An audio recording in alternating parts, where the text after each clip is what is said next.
Les désertions commencèrent à se multiplier, jusqu'à 6 dans la semaine.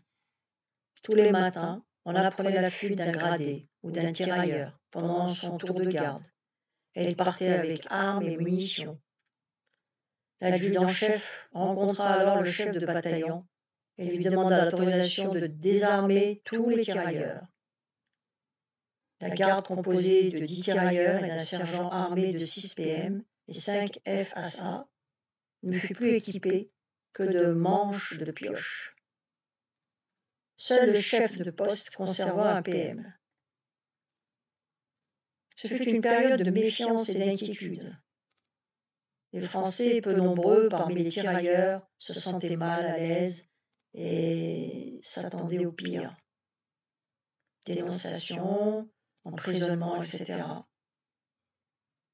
caractérisaient l'ambiance de la caserne. Le lieutenant algérien, auquel était confié par intérim le commandement de la compagnie, laissait les tirailleurs livrés à eux-mêmes, et ceux-ci passaient la journée dans les chambres à discuter, à envisager toutes les possibilités éventuelles de s'en sortir. Manifestement, le lieutenant voulait faire éclater la compagnie. L'adjudant-chef avertit aussitôt le chef de bataillon, et le lieutenant fut affecté au PC de régiment. Ainsi, la compagnie resta entre les mains d'un chef français. Il tenta de rétablir le calme, sans trop y parvenir, car l'adjudant-chef arabe et quelques gradés algériens s'ingéniaient à saboter discrètement le moral. L'adjudant-chef chargea alors des hommes possédant toute sa confiance de découvrir les intentions de chacun en prêchant le faux pour savoir le vrai. La majorité des tirailleurs se méfiaient, mais quelques-uns tombèrent dans un piège. L'ordonnance de l'adjudant-chef faisait partie de cette équipe de mouchards. Conversant avec l'un de ses camarades de la section, il réussit à le convaincre de s'évader en lui proposant son aide matérielle. Il lui procura treillis et munitions, et l'heure de l'évasion ainsi que le rendez-vous avec un passeur furent fixés. Le rôle du passeur consistait à guider les évadés jusqu'au fel afin d'éviter un lynchage possible par la population.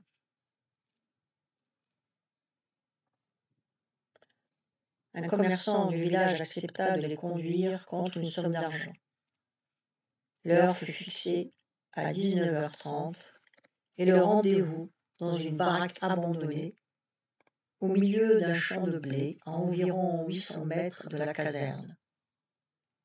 Bien entendu, l'adjudant-chef savait tout cela. Les gradés mangeaient entre 19h et 20h.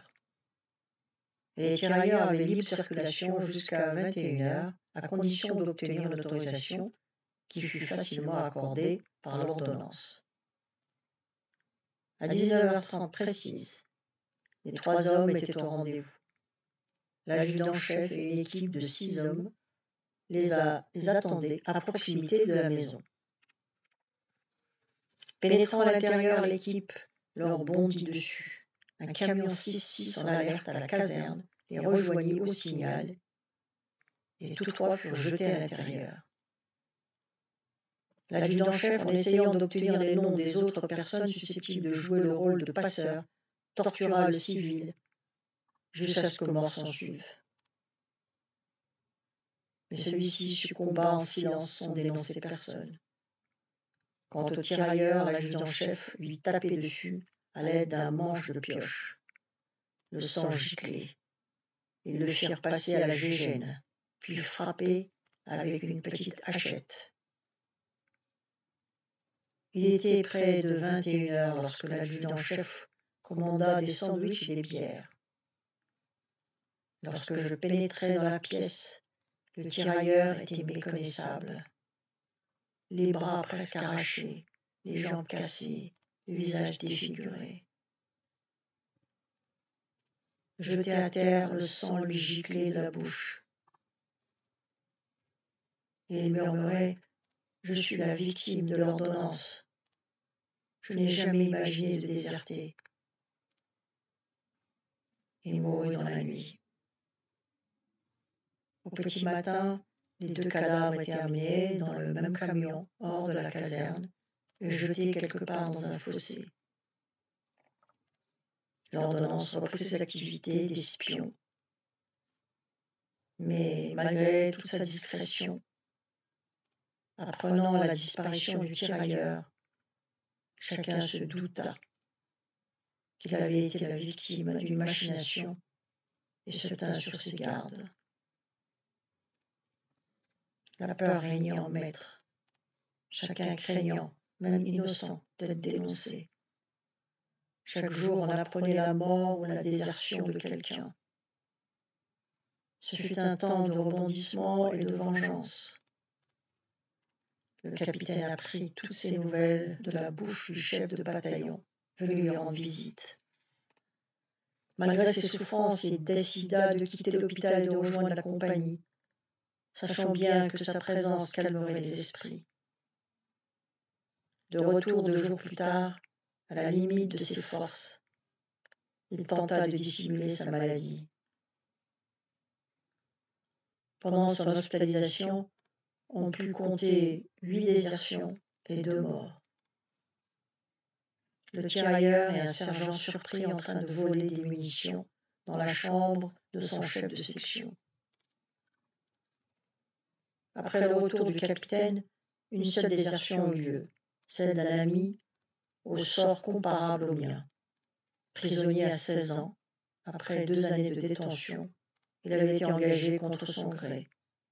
Il travaillait à la cuisine troupe. Le jour de son départ, alors qu'il était de garde, il vint me trouver à la popote vers 17 heures pour bavarder quelques instants. Je remarquai immédiatement son comportement inhabituel. Il était gêné et désirait m'avouer quelque chose, mais n'osait pas. Il attaqua enfin. Que penses-tu des gens qui désertent tous les jours? À mon avis, ce n'est qu'un moment. Celui qui voulait le faire le devait avant le cessez-le-feu, lui répondis-je. Que penses-tu du sort que les faits leur réservent? Continua-t-il. Je l'ignore, mais je pense qu'ils seront mal accueillis. Il n'était pas tout à fait d'accord avec moi. Il me répondit que l'on pourrait toujours dire aux Fels qu'avant le cessez-le-feu, nous étions surveillés et qu'il nous était impossible de nous échapper. Il ajouta, et ceux qui rentrent en France, que pourraient-ils faire? Quel avenir sera le leur? Ce sera une aventure, mais avec de la volonté, ils pourront travailler et réussir, lui répondis-je. Je ne croyais guère à ce que je lui exposais, mais je lui faisais la morale. J'avais la même opinion, le même désir que lui, mais je devais lui mentir, car j'étais sûr de sa désertion.